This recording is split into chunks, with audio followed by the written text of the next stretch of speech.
You know, it's always an opportunity to come and speak before any audience that's interested in growing, becoming more, and going to the next level. I've been an entrepreneur for 22 years. I've traveled all over the world. And I'm going to talk a little bit about what we see that's getting ready to happen. So this won't be the typical lecture where I'm throwing darts and charts at you. We're just going to talk about what's coming. You're either going to be ready for it or you're going to be out of the game. We're going to talk briefly about the history, which most of you know, it started in the 1500s. We're going to talk a little bit about what you should be thinking about by the end of the day. And I'm also going to talk about luck. But by the time you walk out of here, I hope to have planted a seed on thinking a little bit more outside of the box. I don't care if you become an entrepreneur or an intrapreneur within your organization. Globalization is here, and it's all around you as you speak right now. I remember when I made my first $1 million. I thought I had hit the jackpot. But I surely realized in a short period of time, it wasn't about the money, it was about the passion of what I was doing and making somebody else's life better. And I happened to make $1 million.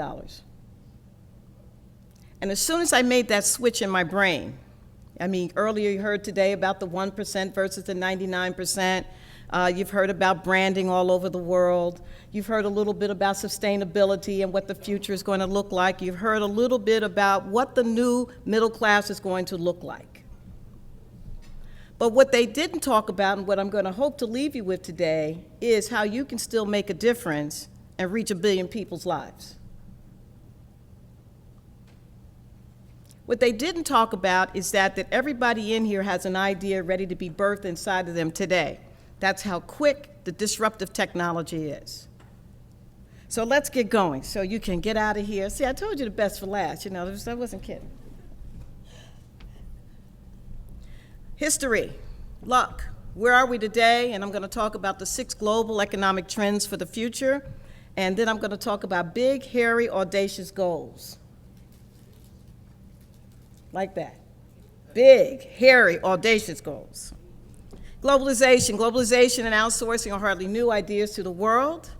In these days of agrarian society, production led to consumption, which led to surplus and growth. This system created a dependence on private property to feed the family and produce an income. Now, we're not that far away from it. We just talk about it in better terms today. Now we live in a world of machines and salaries. Post-Cold War, with the looming threat of nuclear annihilations gone, America quickly entered a technological revolution that created economic boom within the United States. Enjoying the view from the top, the Clinton administration, I don't know, most of you probably weren't even born then, pushed for a series of pro-liberalization and pro-globalization initiatives. What that means is that during that time, we were just consuming from China, and we didn't have a two-way street on our tariff. So Bush says, wait a minute, they're making all the money and we're not. So how can we start to do some more initiatives so that we can share back and forth with Japan and China and other Southeast Asian countries? The global trade barriers were eventually knocked down by the creation of the World Trade Organization, the International Monetary Fund, and the World Bank. Problems arose when certain countries failed to maintain fair trade barriers and certain international rules were not enforced. Now, we still have that problem today. I guess all you're hearing about what's getting ready to happen with the President of the United States and China. We still have those issues today. But here's the downside of that. Sometimes when you're borrowing money from the world, they still get to push the button and do what they want to do. So it's very difficult to establish the rules when you still have to call them on Monday to borrow 60 cents on the dollar. That's the game. So I'm speaking to you from entrepreneur, not just from a manager point of view, but from leadership going forward when you leave here.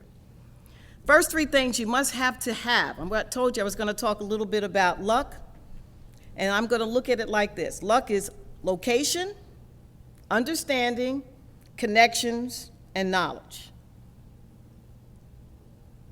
That's what luck is. Location, understanding, connection, and knowledge. 90% of the people in the room is not connected today. They can talk to you about growing into the 1% all day long, but you must be connected. You must know where the next location is going to come from.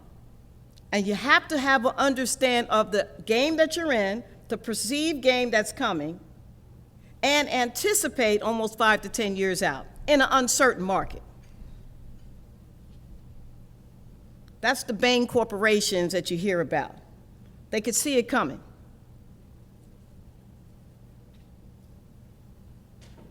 So you want to think about that, whatever you decide to do, even if you decide to work for a corporate company, where do you see them going 5 years from now, 10 years from now, 15 years from now? What kind of management team do they have? Are they a multinational organization which will give you an opportunity to play in another country? Because you're going to want to do that. Don't get an MBA and you're just sitting here trying to work for Pfizer down the street. Get an MBA and it takes you around the world. Because it's about the knowledge at the end of the day. You will be learning until you die in here. Everybody with me? Yes. I'm one of those preachers, you know. The first 3 things you must have to succeed in the global economy or to achieve domestic growth is ability to empathize. The failure of the election for one party is they could not empathize. Doesn't matter if you're rich, but can you empathize with the subject matter that's in front of you? If you're going to go to Africa and say, oh, wow, these people are so poor, understand that they don't want you to feel sorry for them in Africa about being poor. You want to empathize with them, understand the need, and then you want to bring whatever that market is to their table to help them to grow. But don't dare go to Africa and say, poor you, that you live in such poverty. I had the opportunity 15 years ago to go to Haiti, some of the most proud people you'd ever want to meet. I don't care if they were living in a shanty. Went to Brazil. The shanties were across the street from a major corporation. They didn't feel poor, so we could not approach them from that cultural point of view. So you have to learn how to empathize with the subject matter that you're talking to, maybe in corporate, or it may be something that you're doing for a great idea to help build the world. Clarity of purpose. Don't start any project globally just for the money. Always come from a place of service first. How is that product, how is that app going to service someone and make or improve their life? Be clear on the purpose. Hold that purpose in your heart and your mind. Because once you go out there and you put that stamp of approval on it, you have to translate that information worldwide. I don't speak Mandarin, so I'm going to have to make sure that product can translate in Mandarin, Spanish, or any language that I'm trying to move that app along the way. Sense of timing. You've got to read, folks. Not just your homework, but you got to pick up that New York Times, Business Week, etc. Bloomberg Report sometimes. You got to turn off Dancing with the Stars. Got to hear what they're saying and listen to it over and over again. The market is going down a little bit now. Does anybody know why the market's tanking a little bit? What are the 2 things that's driving the market down right now? Anybody know? Sorry? Not just the European, but there may be an all-out war in the Middle East. They're bombing each other, the Gaza Strip and the Israelis. That's scary.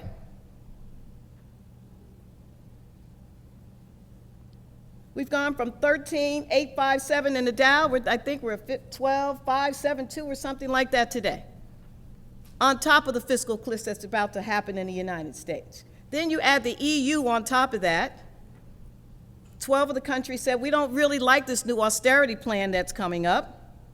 Guess what? Nobody has a clue. So that's why you want to be clear on your purpose, and you want to watch for that sense of timing. It's like a running back on the field. Up, John's looking left, I'm going right. If you don't play chess, learn how to play chess. Take the bishop out, go for the queen. Sorry, I'm like a preacher. You know. Everybody with me so far? Okay? Current global growth business clusters. Financial technology expansion, security is going to be a huge opportunity for cyberspace security as well as physical security around the world. Retail for growing global middle class. China, hear me, in the 3 to 4 years will be the new middle class.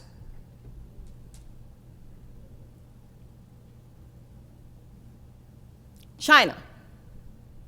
So think about something in the retail world that might be something that you can move forward online. Rapid mobile technology, all of you are aware of that. I mean, I think we started when I was doing my MBA, it was like every 18 months, now it's down to every 3 days. Apple has a new product coming out. It's amazing, amazing. And how are you going to scale that if you do come up with a new idea and you want to translate that worldwide? Social media promotion. It was so interesting. I don't know if you watched Joe in the Morning or MSNBC, any of you, but to see how they killed one of the Hamas leaders online on YouTube in real time. Now, that's not something you want to see at 7 o'clock in the morning on the treadmill, but just think about how quickly information is even speeding up past that. So now your thought might be, what's next after that? Innovative and disruptive technology and specialty services. You now have healthcare services with this Obamacare and healthcare that's going to match the world, where you're going to be able to do software services to help people with their outpatient particulars all around the world. This company, HHC, www.HCC, look that up. It's amazing what they're doing worldwide in healthcare services. So you want to think about the healthcare services as well, because you can do all of that online. What are the barriers today? Lack of ground game in the country of choice, of course. Culture. One of the things about Americans sometimes, especially if they're growing up in urban areas, they don't travel. We have more international students coming here and understand our ways, but we don't go over there and understand their ways and their cultures. Look to find internships or some kinds of programs where you can go and travel and live in China, live in another country that will bring your knowledge base up. It's nothing like trying to sell something to someone and you've never visited the country. I'm going to sell swimming pools to Greece. Well, they're right by the Mediterranean Sea. They may not be interested in that. But you have to go, you have to visit and get creative on how to do that travel versus first-class flights. But we Americans for sure have to get out and travel and see the world for sure. Tariff restrictions, we're still fighting that. We still import way more than we can export, so it's not the game for the faint of heart. And here's the other thing, you may come up with an idea and throw it online today, and if you're not ready to go global and someone thinks it's a good idea, they'll take it global. Your idea. That's how quick the conversation is online. So you want to think about those kinds of conversations. And a lack of a strong logistical plan. If you don't take any other class, take a logistical plan class. Because if you're going to think globally, even for yourself or your company, it's nice to have that on your resume, that you understand logistics. Because this is a global society. We're good so far?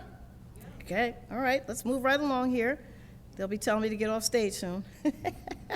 Okay, Ernst & Young found this fascinating report. I think Elaine will have this up online if you'd like to look at this again. This is what they're predicting the trends for the future. Emerging markets increase their global power. So the emerging markets are looking at Southeast Asia and still South America. Clean tech becomes a competitive advantage. Anything with clean energy is going to be a competitive edge for the future. Think about that. Global banking seeking recovery through transformation, that's going to be huge. If you like economics, you might want to think about how can I play in that game? Government enhances ties with the private sector. We're going to see more private-public partnerships around the world. When you think about an institution like NJIT, the state only maybe gives us 14 to 15 cents on the dollar. So what they do, they might partner with a developer or someone outside to help build and sustain new projects that are going to go on here. That's going to happen around the world, so think about that outside the box. Rapid technology innovation creates a smart mobile world. You know that's going to continue. And demographic shifts transform the global workforce. That's already happening. I foresee the 2001 lift of passports for our international friends who can stay here, because right now they're doing their education here and they have to go home and they're building whatever they're learning here in the United States. So we're losing that knowledge base very quickly and very rapidly. So someone needs to do something, or else we're going to really be priced out of the market in terms of intellectual capital. Here's the 3 drivers of change: demographic shift, reshape global power structure, and disruptive innovation. Those are your drivers. And I'll just put this up on the chart to show you how it's all going to interact. Emerging markets, clean tech, and they're all going to circle those drivers. You have those drivers, you know that any of these models around the 6 are going to work. What does that demographic shift look like? I just mentioned to you, students are coming here and learning, and they're taking that knowledge and going back to their country. India is on top of the world in terms of their growth. Now, I'll tell you who's fading a little bit is Dubai. Now, they're hurting a little bit, but they're going to come back. But the problem is, culturally, as a woman, I can't go over and build there. I have to send a man in. I have to just sit on the corner and look like I'm waving. Well, really, it's a Muslim country. I can't okay, fellas, let's get to work. They're not trying to hear that. But at the end of the day, they have such great opportunities on the architectural side, the engineering side, and the construction side. I would love to be there and just bask in that knowledge of understanding. So as soon as that opportunity presents itself, we're hoping to have that opportunity to do that. How to spot global opportunity. The country that you're looking at, whether you're working for someone or for yourself, how educated is the population? If they're not educated, you can stand there all day long and talk if you have no one to translate it to that can implement it, because you can't live there for the rest of your life. Infrastructure for growth. Do you have the ability to grow whatever it is that you're trying to sell in that country? Even small businesses here in the United States struggle with growing because they don't have infrastructure. So just think about now you've launched something globally and you have no infrastructure. So you want to think about, do they have the capacity to carry your brand, your message, and your product without disruption? Human capital. Where are the lieutenants going to be on the ground? Are you going to partner with a multinational organization if you went global? How are you going to do that? Somebody has to be on the ground selling the product. What's that human capital available to? Is it available only to you or to the multinational company? Who's going to be loyal to you?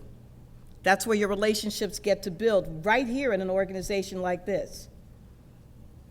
Your classmates get valuable if you're thinking about doing something outside of this country. John, you going back to China? I need your name, address, and email. Build the relationships, connections, understanding, knowledge. And the workforce availability. You're not a Nike organization, so you can't pump out 1,000 sneakers per hour. Who's going to do it? Are you going to build the product here, or are you going to have the product built globally? And who's going to monitor the quality assurance that that's done correctly? So it's a big undertaking once you think about going global. May it be a product. Services are a little bit easier, obviously, because you can do those online, but once you go to product category, you really, really have to have your game together. Here we go. Big, hairy, audacious goals. And I just want to stop here for a second. Here's my thought about this. Can you hear me?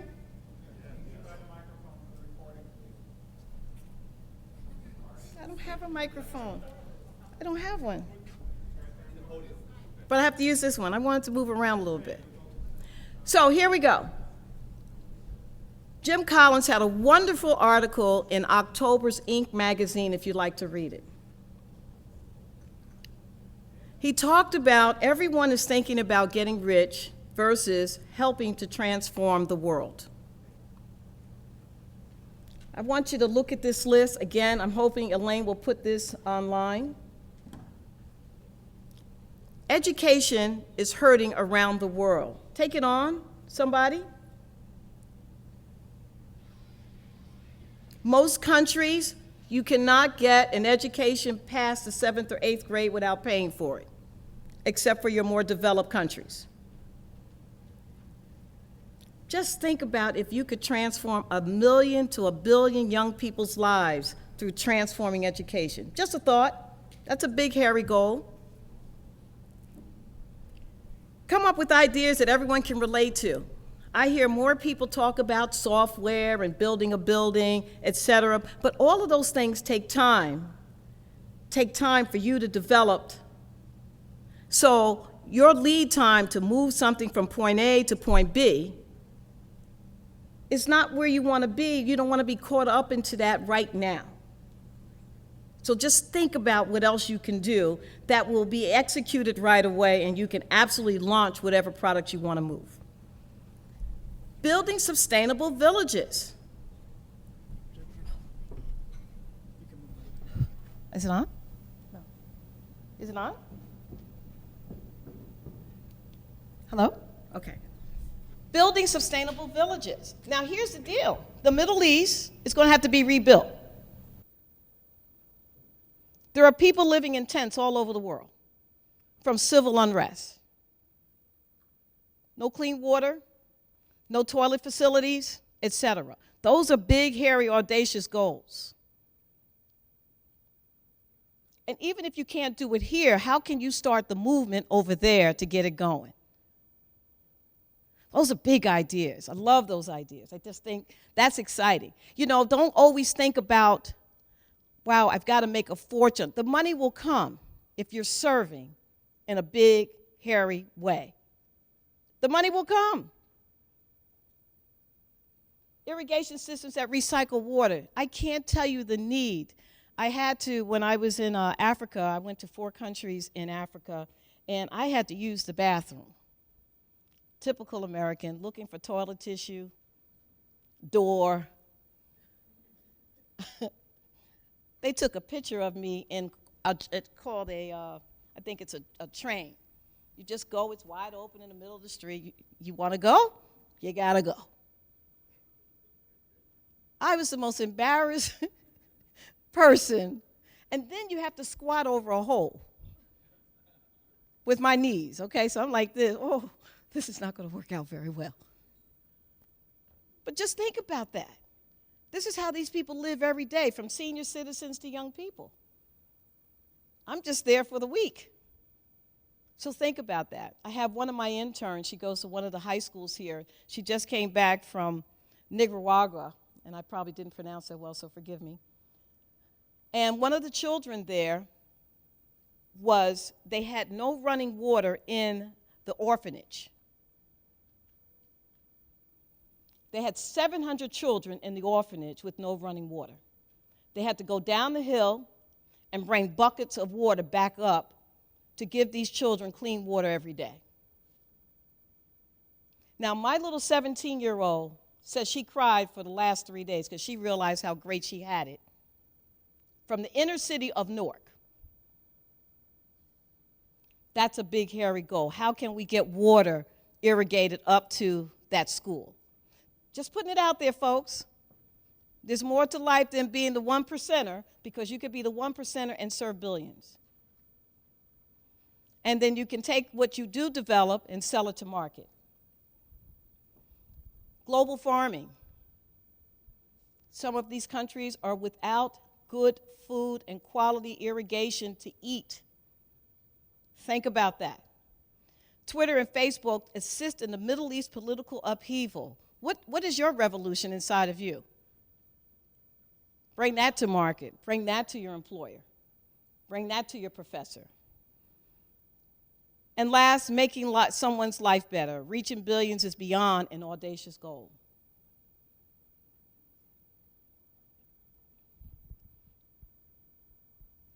And here's Globalization's today, thinking outside of the box.